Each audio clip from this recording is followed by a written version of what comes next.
Isabela Broadcast Center, himpilang tumatalakay sa mga proyekto at serbisyong tunay para sa tao. Hatid ang mga programang nag-uugnay sa bawat Isabelenyo saan mang panig ng mundo.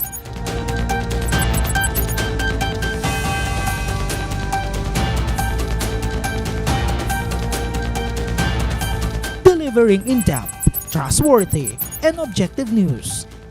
Dito ka, konektado! Isang mapagpalang Miyerkules Santo ho sa inyong lahat, mga kakonek, sa bawat sulok ho ng ating mahal na probinsya ng Isabela. Muli sa inyo ang isa na namang panibagong episode ng ating palatuntunang Isabela Connect ka dito. Kasama nyo pa rin ang inyong lingkod, ang resident broadcaster ng pamahalang palalawigan ng Isabela, Ezekiel Kilang. Ngayong araw nga ho nito, Abril 1, ay hudyat na ng mas malalim ho nating pagninilay. Ramdam na ho na natin ang tindi ho ng sikat ng araw, pero mas ramdam ho ang init ng pananampalataya ng mga Isabelenyo. Marami ho sa inyo ang mga nag-eempake na for sure. Ang iba ay naghahanda na para ho sa tradisyonal na Visita Iglesia simula ho bukas, Huwebes Santo. At sa gitna ho ng ating bakasyon, wag ho natin kalimutan ang tunay ho na sentro ng linggong hong ito. Kaya naman, ngayong hong hapon, makakakonect ho natin ang dalawang mahalagang sektor na tinitiyak ho ang ating pilgrimage ay magiging ligtas, makabuluhan at puno ho ng biyaya. Kasama ho natin ang Provincial Tourism Officer si Ma'am Joan Maranan at mamaya ho ang Social Communications Director ng Diocese of Ilagan at Cura Paroko ho ng Our Lady of the Pillar Parish, si Father Venerce Perez. Pero kumustahin muna natin ang namiss ho nating partner, si Ma'am Joan. Ma'am Joan, welcome ho sa Isabela Connect dito. Magandang araw po sa ating lahat, no? At happy Holy Wednesday Yes. sa inyong lahat, no. It's April 1 pero syempre magiging seryoso muna tayo. Hindi tayo mag-April Fool's joke ngayon, ano. So again, no, salamat sa pag-imbita sa akin dito, no. Na-miss ko rin ikaw, Ezekiel. Na-miss ko pong nandito sa Isabela Broadcast Center. Kaya salamat pong muli sa inyong pag-imbita sa amin dito. Alam ko, ma'am, no, na yung inyong tanggapan yung isa sa pinaka-busy din ho sa panahon ito. Dahil for sure, marami hong mga bisita. Pero kumustahin muna kita, ma'am. Saan ka po ba magbabakasyon? Lalayo muna ako. No? Kailangan ko na magpahinga kasi mula ng Bambanti Festival, no, parang hindi pa ako talaga nakakapagpahinga. So ngayon, kukunin ko tong opportunity na to, no, para naman medyo makapag-relax kasama ng pamilya. Okay, sige ma'am, no? Umpisahan na ho natin yung talakayan dahil ho sa ngayong hong araw ho na ito is Miyerkules Santo, April 1 nga ho, 2026. Ano po yung mga paghahanda naman ho ng inyong hong tanggapan? Sabi nga ho natin, inaasahan yung pagdagsa ng mga turista dahil nandyan ho yung pagsasagawa din. Isa sa mga highlights, yung Visita Iglesia ho, ma'am. Opo. Actually, we are already coordinating with our Provincial Safety Office, no, and our PDRM regarding yung mga para ma-ensure na safe ang ating mga turista, ang ating mga bisita ngayon, lalo na sa pag-ikot nila sa Visita Iglesia. No? And aside from that, from the Tourism Office naman, we have already sent out, no, through our social media accounts ang ating mga listahan ng mga simbahan na pwede pong puntahan ng ating mga turista na bibisita sa atin at iikot para sa kanilang mga bisita iglesia bukas hanggang Friday. Oo, kasi nga kahapon, no, na-guess ho natin yung mga pinuno ng Public Safety Office, ng PDRRMO, Bureau of Fire Protection, and Isabela Police Provincial Office. Talaga naman handang-handa na ho sila para ho sa seguridad, no, ng mga kababayan ho natin. Ma'am Joan, marami tayong mga red brick churches dito ho sa Isabela na sikat ho, no, sa atin hong bansa. Meron po ba tayong mga ire-recommendang official pilgrimage route ho para ho sa mga nais makakumpleto ng 7 simbahan ngayong hong taon mo? Mas maganda, lalo na ngayon, no, at during this time, no, medyo may crisis tayo sa gasolina, no. So sa amin, we would suggest, kaya from our post is about, you know, the list of the churches, and bahala na po sila sana kung saan ang malapit sa kanila, no, during this time, no, para medyo maka-save naman sila on gasoline. Pero if they have time and if they're okay, no, na mag-ikot, no, I would suggest for them to visit our yung brick churches na sinasabi mo, no? Siyempre, umpisahan nila yung sa Alicia, yung Our Lady of Atocha. Tapos, dumiretso sila sa Kawayan, sa Our Lady of Pillar Church. And then, pwede pong diretso sila sa Gamu, no? Along the highway lang naman. Papasok sila sa Gamu, sa St. Rose de Lima Church sa Gamu. And then, diretso na po sila ng Tumawini at San Pablo para makita po ang Tumawini Church or St. Matthias Church with the Belfry Tower, yung cylindrical Belfry Tower, and yung sa San Pablo Church nga po. So 5 pa lang yun. And then along the way naman po, no, madadaanan nila yung ating St. Michael Cathedral, so pang-anim na po yun. And then pwede din naman po nilang daanan na rin po yung San Lorenzo Church Chapel doon sa loob ng UP sa Gamu. So yung 7 yun, pwede na po nilang daanan, no, tahakin along, most of them are naman along the highway lang naman po. So hindi po sila mahirapan na ikutin yun. Yun po ay kung gusto po nilang medyo lumayo-layo sa kanilang mga lugar, pwede po nating gawin yung rota na yun. Pero grabe ma'am, no, marami talaga yung nagnanais ako din. Kaso nga lang ang problema ko ngayon, mahal kasi yung gasolina. Pero ang kagandahan ma'am doon sa inyong Facebook page, grabe ho naman, no, ang Isabela Tourism Office, may virtual na, no, may patikim, nakikita na ho na virtually yung mga simbahan. Pero ma'am, isa-isahin nga ho natin from District 1 to District 6. Siguro salitan tayo ma'am, no, yung mga churches para alam ho ng ating mga kababayan kung saan ho ba yung mga churches sa ganitong distrito, Ma'am Joanne? So ginawa namin per district na lang, para within your district or within your area, pwede nyo pong ikutan na lang yung mga iba't ibang churches. Yun lang, for the coastal towns, syempre mas limited ang churches doon, no? So siguro yung Stations of the Cross, tapusin na nila sa mga available churches within their area para hindi na po sila tatawid pa, no, papunta doon sa mga ibang coastal towns. Anyway, let's start. Yes, no? ma'am. Sige. So for District 1, we have San Pablo Church of, syempre, San Pablo Isabela, St. Paul the Apostle Church in Cabagan, Immaculate Conception Parish, Santa Maria Isabela, Santuario de San Giuseppe, Santa Maria Isabela, St. Clare of Assisi Parish, Santo Tomas Isabela, St. Matthias Church, Tumawini Isabela, ito nga yung ating isang brick church, no? St. Joseph Husband of Mary Parish, Delphine Albano Isabela, St. Ferdinand Parish, City of Ilagan Isabela, Prayer Mountain, City of Ilagan Isabela, ito yung nasa may Ilagan Sanctuary, St. Elizabeth of Portugal Parish, City of Ilagan, Our Mother of Perpetual Help Chapel, City of Ilagan, San Antonio de Padua Parish Church, City of Ilagan, St. Ferdinand of Castile Chapel, City of Ilagan. So ang dami dito pa lang pala sa Ilagan, ay marami na tayong pwedeng ikutan. So hindi sila, yung mga taga-Ilagan mukhang hindi na lalayo, no? Ang kagandahan dito ma'am, no, habang binabanggit ho ninyo, nakikita na ho natin. So pinapakita ho natin sa inyo itong mga simbahan ho nito para naman sa ganun hindi ho kayo maligaw. And thank you for Isabela Tourism Office. And we also have mga churches so dyan ho sa distrito.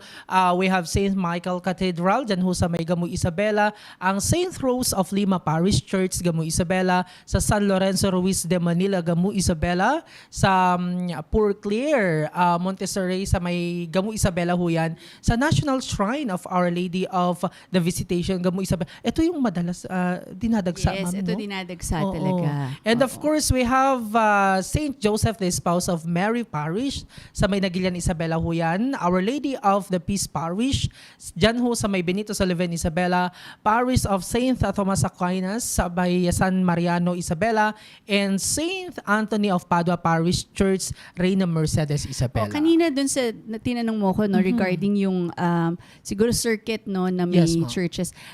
Sa District 2, kung mapapansin mo, sa Gumu meron 5 churches na rin. So meron silang 5 churches within a 5-kilometer radius. Oo, So yun ma'am. yung 5-5 nila na circuit, no, sa churches, puro churches yan. So 5 churches within a 5-kilometer radius meron sa Gamu. So yun yung St. Rose de Lima, yung St. Michael Cathedral, yung sa Our Lady National Shrine of Our Lady of Visitation, Port Clare Monastery, at saka ito nga yung San Lorenzo Ruiz de Manila. Etong 5 to within 5 kilometers lang. So malalapit lang tong mga to. Idagdag nyo na lang siguro, it's either pasok kayo sa Nagilian Mhm. at saka isa sa Ilagan, ano? So mapupuno nyo na yung 7 churches natin. Oo. So, at least doon napabanggit po natin, ma'am, nasasabihin nila, marami palang mga churches dito sa atin. Yes, so talagang choice na nila Oo. kung saan nila gustong umikot o kung gusto nila bagong church. Diba sabi nga nila, pag pumasok ka sa bagong church, meron kang 3 wishes. Kaya ako nag-iikot Oo. talaga ako sa mga Pero bagong naniniwala ka churches. doon, ma'am, sa ano? Naniniwala ako doon. Pero may Talagang- mga may mga natupad na rin. Meron naman na yatang natupad. Kasi ginagawa, syempre pag bagong church, kakatok ka daw muna dun sa pinto. Oo. And then ano ka na, pray. And then, Paano, ma'am, kung nakabukas yung pinto? ay, katukin Kakatok mo pa rin. Hanapin mo yung pinto, kakatok ka pa rin. No? Akala ko So, yun kailangan yung- necessary na nakasaan. Ay, hindi. Alam mo naman ang mga churches, usually, Oo, especially bukas, pagka oo. bukas lang naman yan. So, Oh, hanapin mo lang okay. yung pinakapinto, katok ka lang, and then make your 3 wishes. Ayan. Per churches so yun. Per church yun. Per church na bago na napuntahan mo. bago? Kung yung first time mong i-visit, kunyari, first time mong pupunta doon sa Port Clare, pwede kang mag-wish, ganyan siya. So, para at least medyo naiikot nyo yung no? So, maniwala lang tayo, talagang maniwala lang tayo na magkakatotoo tong wishes na to. So, sana eventually mag-okay yung ating sitwasyon sa gasolina para lahat talaga ng mga simbahan maikutan natin lahat. Akala ko kasi during lang yung simbang gabi. Meron din pala for visit. Simbang gabi, diretsong straight may mga 9, wishes din pala doon. Kasi sa simbang gabi, 9 nights, Oo. ay 9 straight days mo dapat siyang gawin, di ba? So eto, isang araw, kung 7 yan, times 3. So may 21 wishes kagad, di ba? Unless, syempre, pare-pareho ang i-wish mo. O sige, diretso na Ma'am, tayo. yung mga District 3. District 3 na. District 3, St. Matthew Parish, San Mateo, Isabela. St. Andrew Parish Church, Cabatuan, Isabela. San Roque Parish, Ramon, Isabela. Our Lady of Atocha Parish Church, Alicia, Isabela. And St. Vincent Ferrer Parish, Angadanan, Isabela. Magkakahiwalay naman ito, ma'am. Walang no? Eto, Oo. pwede naman kasi within the same district rin naman siya. Yun lang, medyo mas malayo ang iyong ikot. Yes, no? ma'am. Oo, as Oo. compared to yung mga naunang districts natin. But in case po, may nakalimutan kaming church na ilagay, please just let us know so we can update our posting on our social media page. Swerte Ayan. yung mga bayan, ma'am, na napakarami ng mga simbahan doon. Talagang dadagsain Pwede mo nang sila lakarin ng- yun. Per per lakarin. Oo, Kung ma'am. Parang sa Gamu, kasama na yung oo. penitensya mo doon Penitensya. sa paglalakad mo doon, di ba? Oo, nako naman.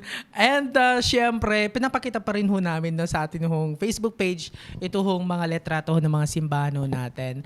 At sige ma'am, tuloy-tuloy nyo na po. Tuloy ko na. Yung Kala ko mga pa salitan simbahan. tayo. O sige, tuloy ko na daw. District 4, Santo Niño de Praga Catholic Church, Cordon Isabela.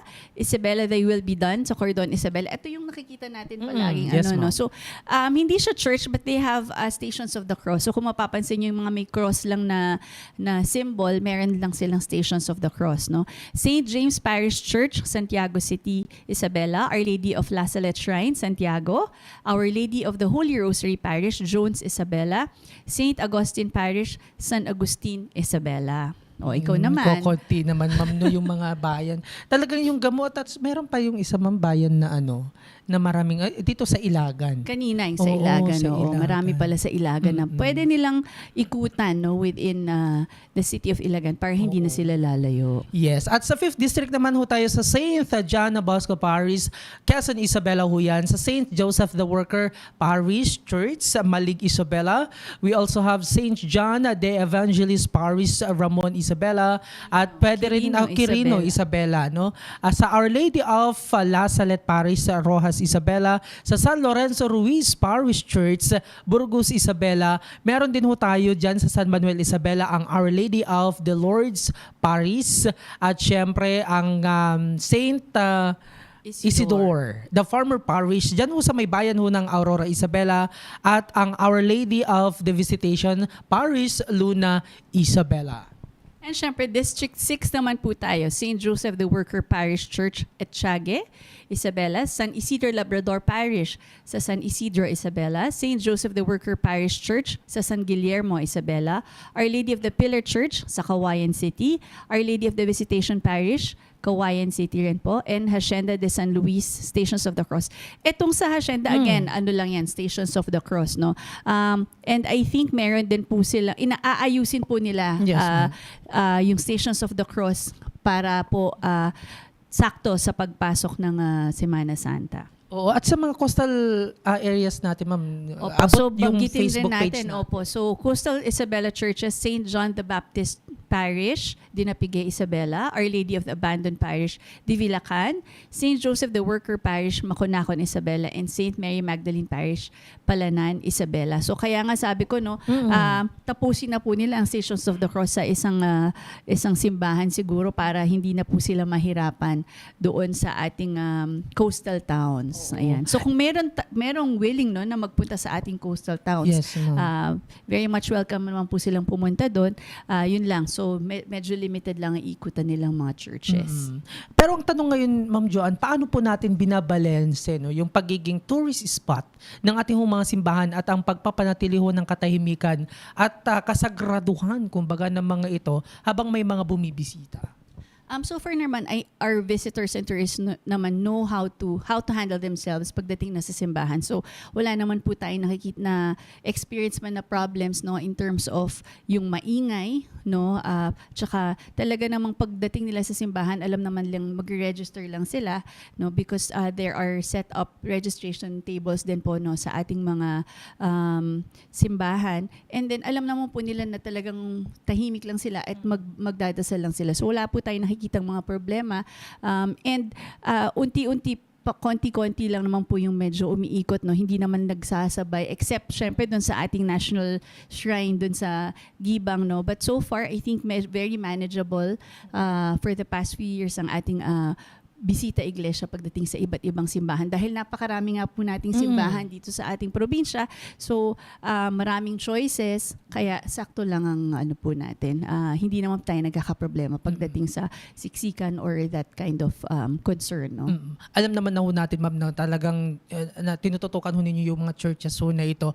Ano po yung mga hidden gems o hindi gaanong kilalang mga simbahan sa Isabela na nais ho ninyong i-recommend sa atin mga kababayan na nagdanais-hong puntahan ng mas tahimik na pagninilay ho?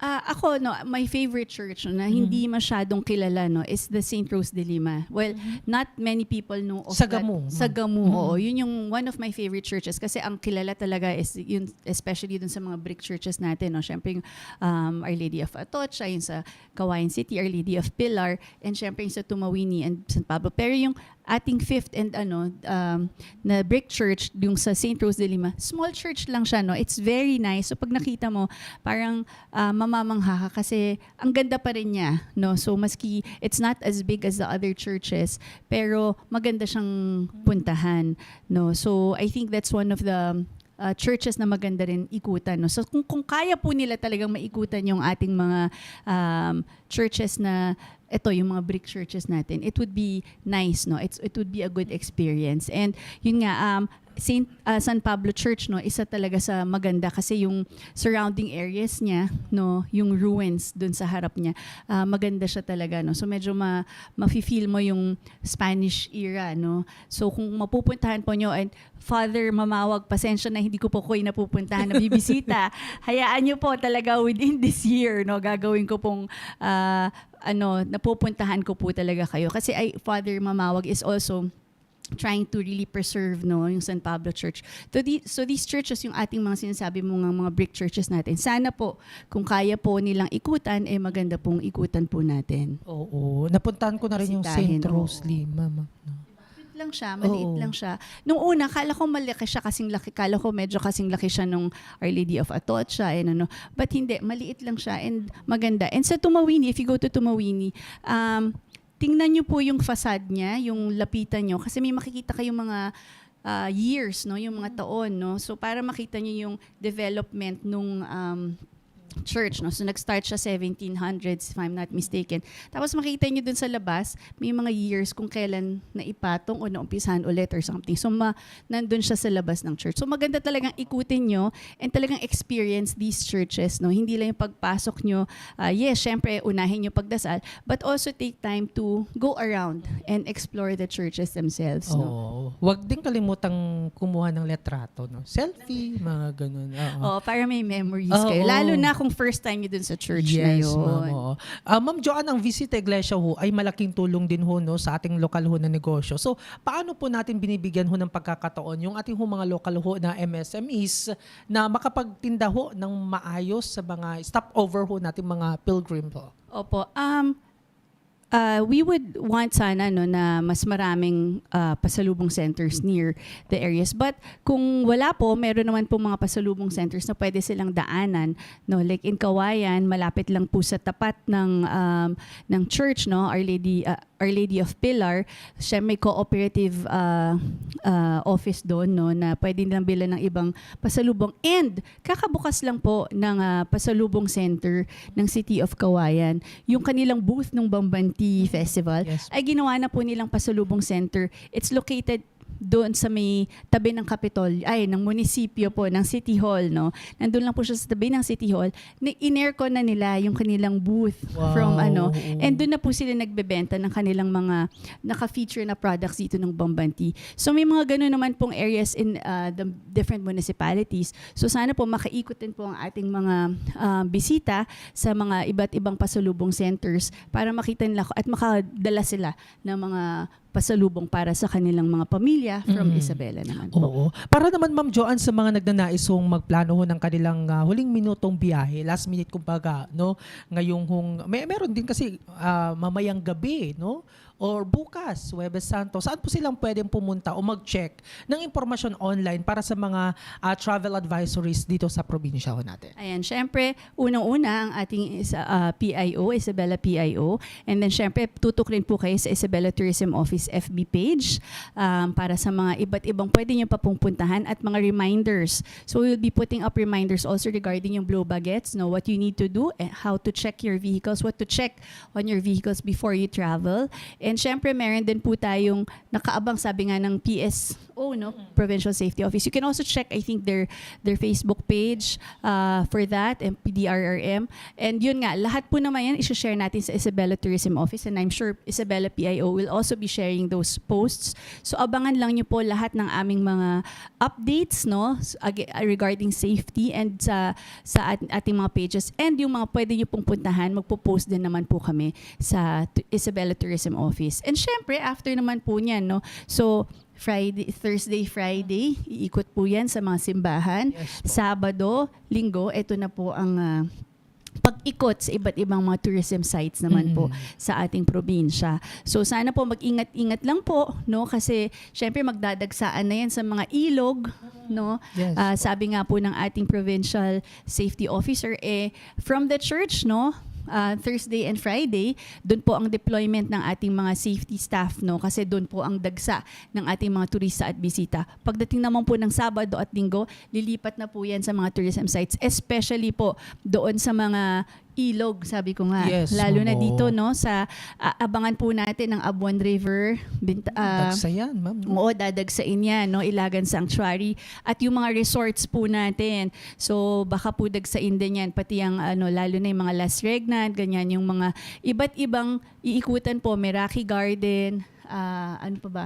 Iba't ibang mga puntahin po natin, no. So sana po ingat po lang lahat, no, sa kanilang kung saan po man sila pupunta. Kung lalabas man po sila ng Isabela, let's also keep in mind, sana po lahat kayo may number ng ating Mga natin, emergency mga numbers emergency natin, no, hotlines. para Oo. makatawag po kayo agad sa amin pagka meron po kayong kailangang mga tulong. Ayan. Basta't alalahanin ho ninyo ha, sana hindi ho ninyo nakalimutan, kahapon lang ho, nagkaroon ho tayo ng guesting no, with Public Safety Office at syempre PDRRMO, Bureau of Fire Protection at ang Philippine National Police ho natin dito ho sa ating hong probinsya. Anyway, Ma'am Joanne, I know kayo ho'y busy ho no, at thank you no, para sa time ho ninyo na makasama ho ako dito ho sa Miyerkules Santo ho na edisyon ho natin ng Isabela Connect dito. Mensahe ho ninyo sa atin ho mga bisita ho na magtutungo ho dito sa lalawigan ho ng Isabela ngayong Holy Week.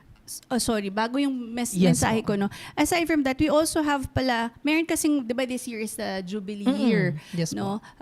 So meron din tayong Jubilee churches dito sa ating probinsya. Baka may mga iba kasi, di ba may mga booklets, they came up with booklets for Jubilee year, Yes, na yun ma'am. ang kailangan parang ipapastamp mo or dapat makomplete mo yung parang 14 churches, no? So, eto sa Isabela, meron tayong ilang churches na Jubilee churches na baka gustong puntahan po nung gustong makabuo no, dun sa kanilang booklet. So our Jubilee churches include St. Joseph the Worker Parish in Etiague, Isabela, Our Lady of the Pillar Church in Kawayan City, Our Lady of La Salette Parish in Rojas, Isabela, the National Shrine of Our Lady of Gibang, Gamu, Cathedral of St. Michael the Archangel, Gamu, and St. Paul the Apostle Church in Cabagan, Isabela. So ito ang ating mga Jubilee churches na pwede rin po nilang ipuntahan no kung gusto po nila. So baka yung mga gustong, yun nga sabi ko kanina, yung mga gustong kompletuhin yung Jubilee Yes, ma'am. churches nila,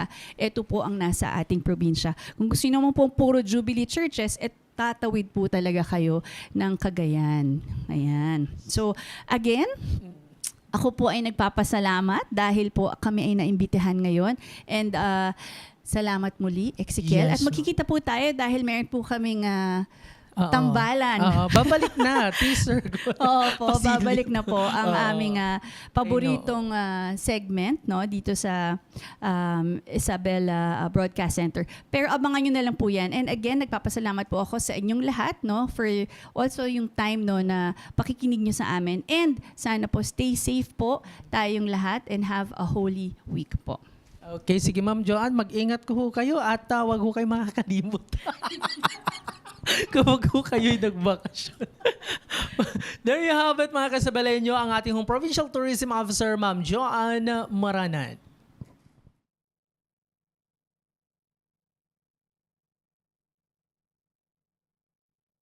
And there you have it mga ka-Isabelenyo, tuloy-tuloy pa rin ho tayo dito ho sa ating palatuntunang Isabela Connect ka dito. At syempre, inyo hong napanood, napakinggan ng ating hong panayam with our Provincial Tourism Officer, Ma'am Joanne Maranan ng Provincial Government of Isabela. Sa pagkakataong ito ay makakasama naman ho natin sa kabilang linya ang Social Communications Director ng Diocese of Filagan. At the same time, siya ho ang Cora Paroko ng Our Lady of the Pillar Parish, dyan ho sa may lungsod ho ng Kawayan. Father Venerce Perez, magandang hapon ho sa inyo. Welcome ho sa Isabela Connect ka dito ho sa Isabela Broadcast Center. Magandang hapon, Ezekiel, at sa lahat na bumubuo sa inyong grupo diyan sa pagtataguyod natin sa ating probinsya ng Isabela. Opo. Father, no, una sa lahat, maraming salamat ho sa inyong time. I know kayo ho'y busy ho sa pagkakataong ito dahil Holy Week. Ngayon ho'y Miyerkules Santo. Kumustahin lang ho namin, Father, yung ginagawang paghahanda ho or ginawang paghahanda ng Diocese of Ilagan para ho sa ating Holy Week ho, Father. Kahapon ay ginanap na ang tinatawag nating Christmas na pinangunguluhan ng obispong ating tinawag sapagkat wala tayong obispo ngayon sa ating diocese na si Bishop Prudencio Andaya upang panguluhan ang Christmas at ang pagbabasbas ng langis na gagamitin para sa mga mabibinyagan, makukumpilan, ma-o-orden. Gayon din naman ang langis na gagamitin para sa mga may sakit. Ito ay ginaganap lamang tuwing Christmas, kasama ang lahat ng kaparian sa pagdiriwang na ito. At ikalawa, sa kani-kanyang parokya, mayroon po tayong ginaganap na mga kumpisalang bayan upang bigyan ng pagkakataon ng mga tao na mangumpisal at ayusin ang kanilang relasyon, una sa Panginoon, ikalawa, relasyon sa kanilang kapwa, at relasyon sa kanilang sarili. Ito'y napakahalagang pag-angkin at pagpapakumbaba sapagkat ito'y bagay na siyang magbibigay ng tunay na kaliwanagan sa kalooban at pagpapanimulang muli sa buhay. Kaya ito'y magandang pagkakataon na ibinibigay ng mga parokya. Sa ganang akin dito sa parokya natin sa Our Lady of the Pilar sa Kawayan, gaganapin ang kumpisal sa retreat na nangyayari ngayong hapon.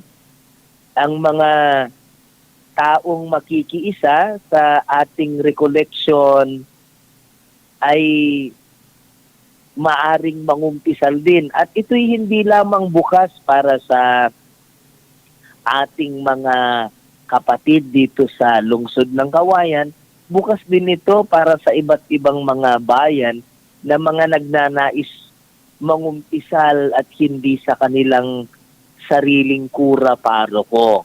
Kaya ito'y binubuksan natin, ngunit hindi lang nagtatapos dito. Araw-araw sa ating parokya, mayroon pong kumpisalan. Kaya lang ngayon, ito'y kumpisalang bayan kung saan ang lahat ay inaanyayahan at nagtawag tayo ng mga kaparian na tutulong sa atin. Yung mga malapit na pari, kapara ng pari ng seminaryo, yung mga retired na mga pari natin dito, tinatawag natin sila upang sila'y tumulong sa pagpapakumpisal. Kasama naman ako at ng aking assistant parish priest na si Father Menard upang ganapin ang pangungumpisal. Ito'y sa araw na ito at bukas, Huwebes, sa lahat ng mga parokya ay paghahanda upang sa gayon ang mga tao ay makiisa sa pag-aalaala sa huling hapunan ng Panginoon. Gaganapin po ito, ganap na ika-6. At dito sasariwain ang huling hapunan, huhugasan ng paa ng mga napiling mga laiko na sa iba't ibang sektor at buhay upang kanilang salaminin ang kabuuan ng pamayanan. At pagkatapos nun ay magkakaroon tayo ng bihilya sa ating Panginoon, paghahanda ng kaniyang kamatayan. Ito'y pagdarasal upang sa araw ng Biyernes, handa tayong maglakbay sa ating debosyon ng stasyon ng krus. At sa ating parokya, magkakaiba ang oras sa iba't ibang parokya. Pero dito sa ating parokya, gagawin natin ito ganap na ika-6 ng umaga. At ang mga kabataan natin na ilang buwan nang nag-e-ensayo ay gaganapin muli ang drama ng kamatayan ng Panginoon na taon-taon nating ginagawa. Kaya sa pagkakataong ito, nais ko lamang pong magpasalamat sa ating mga kabataan at sa kanilang mga magulang na bukas at nakikipagkaisa sa atin, sa kanilang mga anak na gumanap bilang mga artista sa Biyernes Santong ito. Lubos ang aking pagpapasalamat sa mga magulang at mga batang ito sapagkat ang sakripisyo nila ay hindi natin matatawaran sa paghahanda. Kaya ganap na ika-6 ng umaga ay Stations of the Cross.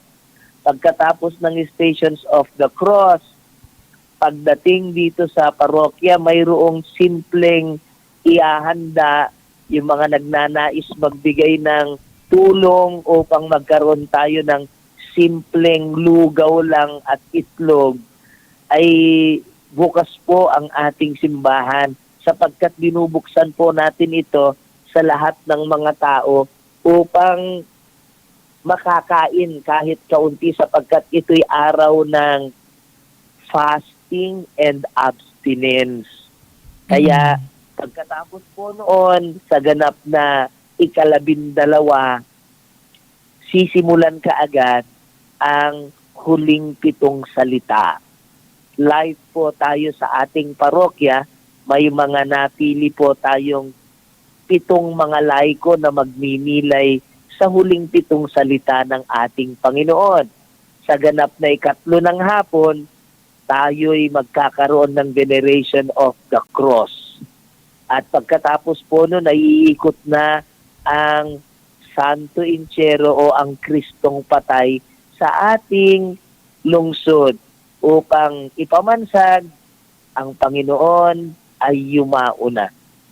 At pagkatapos po noon, magkakaroon muli ng bihilya sa imahe ng ating Panginoong patay at magkakaroon ng ganap na katahimikan mula sa araw na iyon, sa gabing iyon, hanggang sa buong araw ng Sabado.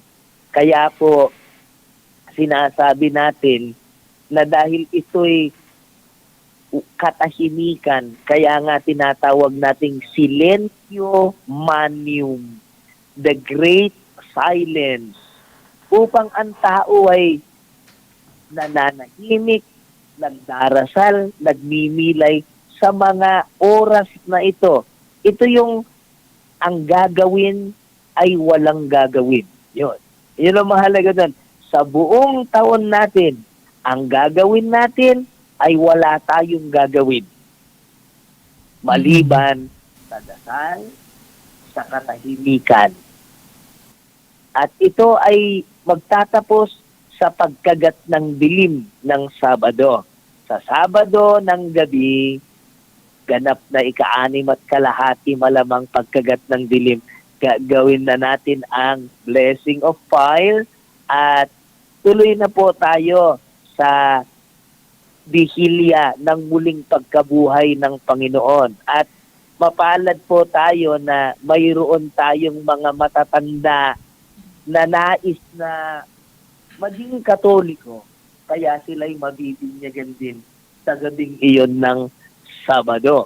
At sa araw ng Linggo, 4 ng umaga, ipagdiriwang ang salubong, ang tradisyon ng pagkikita ni Maria at ng anak niyang si Jesus.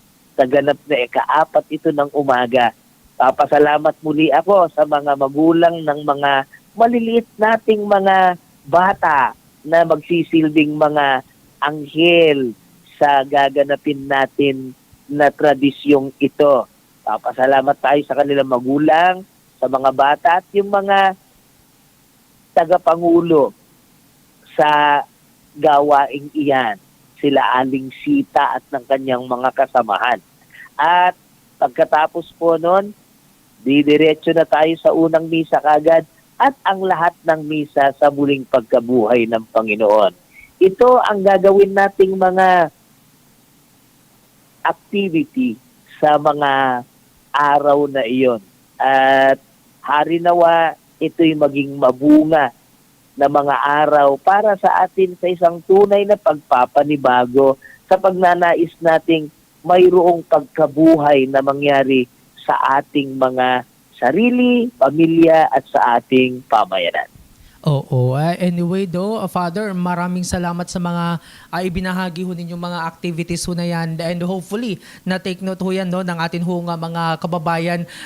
Finally siguro, Father, as a Social Communications Director ng Diocese of Ilagan, ano ho yung may iwan ho ninyong mensahe sa atin ho mga deboto? Kasi I know kapag ganito hong Holy Week, ang nasa isipan ho ng iba, bakasyon, yung iba naman, makikisa ho sa Visita Iglesia dahil sa paniniwalang matutupad, no? Yung kanilang mga kahilingan o mga wishes. Father Vener, mensahe ho ninyo.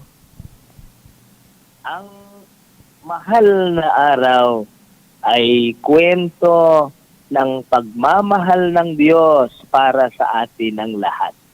Mahal ang mga araw na ito sapagkat mahal din ang ipinantubos ng Diyos para sa ating kaligtasan. Ang mahal na araw ay kwento ng pagbububo ng dugo at ng pagbibigay ng buhay ng ating Panginoong Hesukristo. Kaya't ang mga mahal na araw na ito ay mga araw kung saan tayo'y inaasahan na magbigay ng paggalang, pagrespeto sa paraan ng pangingilin. Kaya't tayo ay inaasahan na magkaroon ng ugali, ng katahimikan, ng pag-aayuno at pagpipika, ng pagiging mas madasalin at mapagnilay sa mga araw na ito. Sa pamamaraang ito, mabibigyan natin ng tunay na pagpapakahulugan ang ginawa ng Diyos para sa atin. At sa ganang atin, tayo man ay binabago upang maging mabuti sa ating pagkatao at mabuti sa pakikipagkapwa-tao, lalo na pagiging mabuti sa ating pamamaraan ng pananampalataya. Kaya't ang mga gawain natin sa mga araw na ito ay napakahalagang may tungo. Ang tungo ay ang pagpapakabanal nating totoo. Ang tungo ay ang paglilinis ng ating budhi at pagkatao. Ang tungo ay upang tayo'y maging maayos sa relasyon, sa kapwa, sa sarili, at sa Panginoon. Kaya't ang ating ginagawa na pagbibisita iglesia ay sa espiritu ng pagnanais nating magpakabanal. Ang mga simbahang ating pupuntahan ay simbahang nagtuturo sa atin upang tayo ay dapat na magkaroon ng ugali na naglalakbay patungo sa nais nating kamtan na kabutihan ng loob. Ang ating mga pagdarasal sa mga araw na ito, ang ating pangingilin sa mga araw na ito ay mga araw upang tayo ay magkaroon ng tunay na kamatayan sa mga bagay na hindi maganda. At sa pamamaraang ito, magkaroon ng bagong buhay.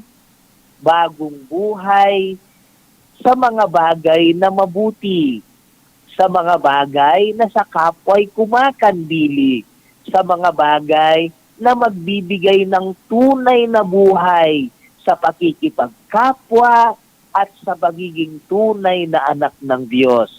Ito ang ating adhikain sa mga mahal na araw. Kaya't ang paanyaya sa atin, sana ibigay natin sa mga araw na ito kung ano ang nararapat sa Diyos. Ang mga araw na ito ay panahon upang sa gayon hayaan natin na ang Diyos ang bigyan naman natin ng pansin.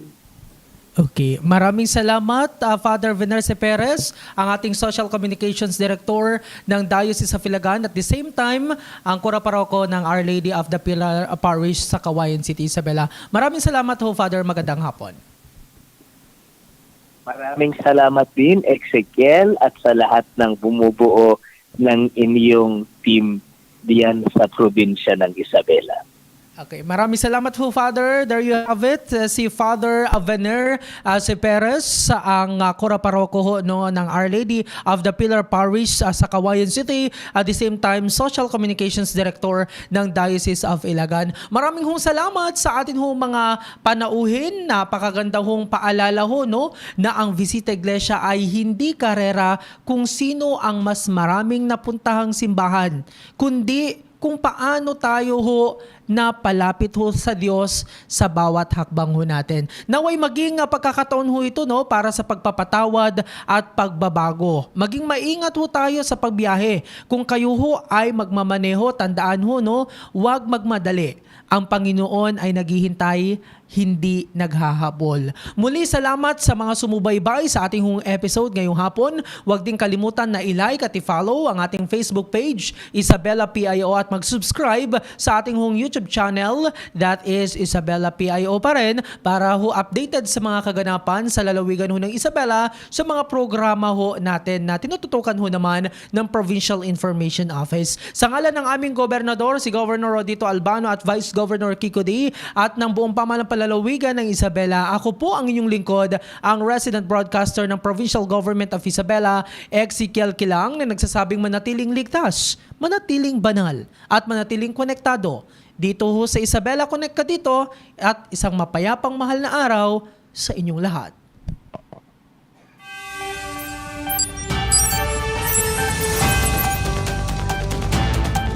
Isabela Broadcast Center, himpilang tumatalakay sa mga proyekto at serbisyong tunay para sa tao. Hatid ang mga programang nag-uugnay sa bawat Isabelenyo saan mang panig ng mundo.